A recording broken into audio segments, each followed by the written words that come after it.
Actual में जब हम लोगों ने यहाँ बुआई करवाई थी उसके बाद सारे जानवरों को इस जगह पे बांध दिया था एक्चुअल में। लेकिन यहाँ पे समस्या क्या हुआ, जब गर्मियों में जो सन की पोजीशन है वो धीरे धीरे चेंज होती रहती है, और जहाँ पे आप देख सकते हैं ये बंधे हुए हैं, यहाँ पे धूप आ गई है, जबकि शाम को जो छाया है वो हो जाती है इस साइड में शिफ्ट। अब भैया जब आप खाना खाते हो तो यदि आपको छाया ना मिले तो फिर ज़िंदगी का क्या फ़ायदा। तो अभी इनके घर बदले जा रहे हैं, इनके घर थोड़े आगे शिफ्ट किए जा रहे हैं। जैसे मैंने आपको एक दिन बताया था, हम लोग लोहे के जो रोड होते हैं उनको इनके खूंटे के रूप में यूज़ करते हैं। यहाँ पे पापा उसको लगे हुए हैं उखाड़ने के। उखाड़ना बड़ा आसान होता है, थोड़ा सा इसको इधर उधर हिला के हम लोग सीधा इसको ऊपर की तरफ निकाल सकते हैं। पहले जब लकड़ी के खूंटे रोपते थे तो उसको ज़मीन में लगाना भी मुश्किल होता था, उसके बाद में उखाड़ना भी मुश्किल होता था। मम्मी के हाथ में जो रोड है वो बिल्कुल छोटा सा है, जबकि पापा के हाथ वाला ये रोड बड़ा है।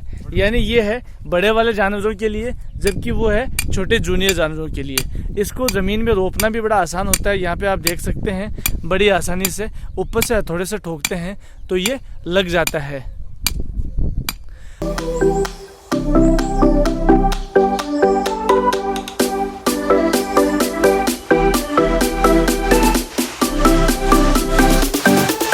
तो मम्मी अब एक भैंस को ले भी आई हैं यहाँ पे बांधने के लिए, जबकि पापा रोप रहे हैं खूंटे।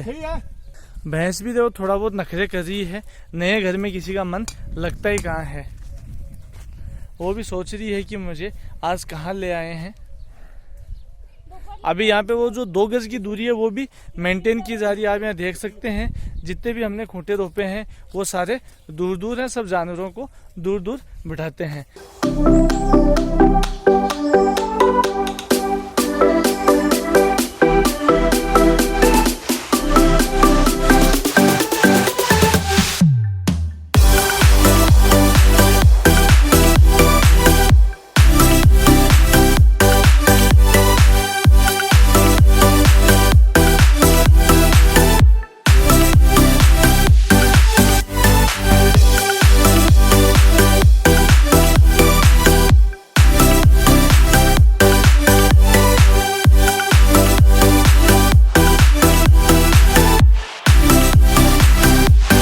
अब क्या है, जानवरों के लिए हमने खूंटे तो रोप दिए हैं, लेकिन खाएंगे क्या?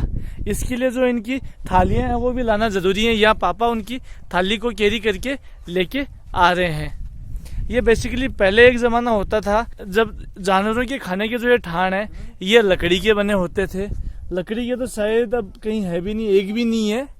मैं ढूंढूंगा कहीं यदि लकड़ी वाला ठाण मिलेगा तो मैं ज़रूर आपको दिखाऊंगा।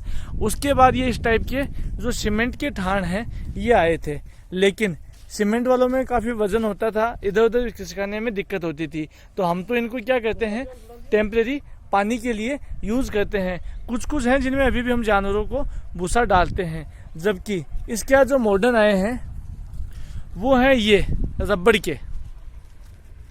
ये बेसिकली जो टायर होते हैं उनके कवर से बने होते हैं, वज़न में भी काफ़ी हल्के हैं।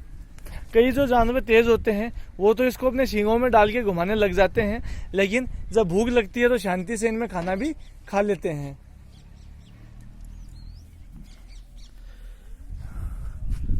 और ये देखिए छोटे वाला, इसको समझ ही नहीं आ रही जाना कहाँ है।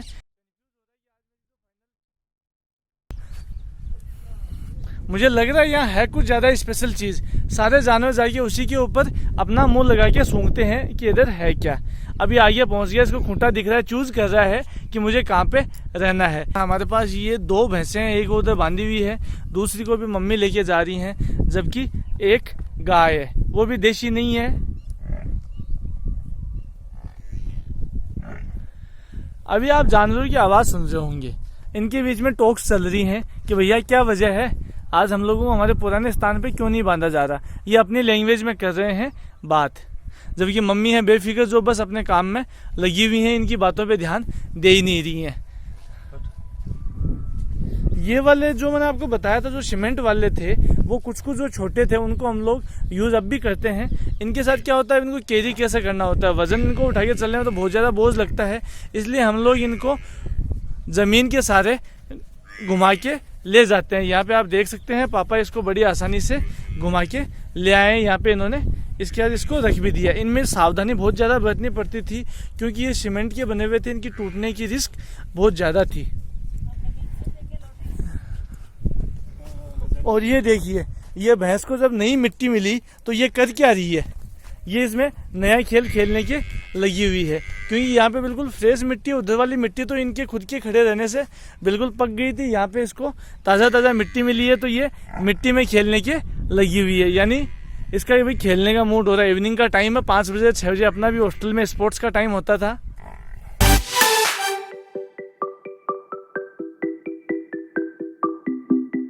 छोटे वाला भैंसा है वो भी इससे लड़ाई करने के लिए आया है या प्यार करने के लिए? अच्छा, ये माँ बेटे लग रहे हैं, ये माँ बेटे हैं, ये एक दूसरे से मिलाप कर रहे हैं। ओहो, अभी मम्मी ने बताया कि ये इसकी नानी है, यानी ये वाली भैंस इतनी बूढ़ी है कि उसकी बेटी के भी बच्चे हो गए।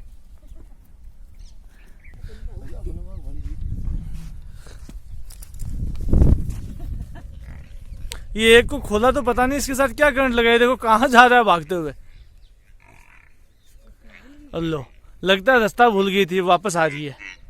ओहो ओहो ओहो, बाप रे, समझ ही नहीं आता इनका खेल क्या चल रहा है।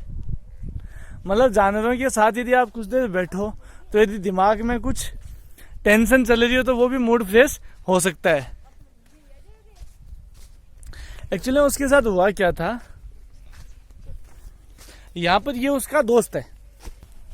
अब उसका दोस्त सब जानवरों के पीछे था, वो खो गया था तो ये उसको ढूंढते ढूंढते दूर गया था। अभी जब इसको वो मिला है तो ये वापस आ चुका है। यहाँ पे क्या, जानवरों के सिर में उनके जो सींग होते हैं उन पे तेल लगाया जाता है। इसकी वजह क्या होती है, एक तो इनसे जो इनके सींग हैं वो डिजाइन वाले बनते हैं। आप डब्बे पे मत जाना, लाइजोल के डब्बे में हमने सरसों का तेल डाला हुआ है। ये इनके सींग पे अच्छे से मालिश की जाती है, इससे जो इनके सींग हैं वो अच्छी शेप लेते हैं। जितने अच्छी शेप के सींग होते हैं उस भैंस के उतने ज़्यादा भाव होते हैं, यानी वो उतनी महंगी बिकती है। इसलिए यहाँ पे जितने भी ये छोटे वाले हैं, मम्मी इन सब के सींगों पे रोज मालिश करती है कि इनके बिल्कुल गोल सींग हो।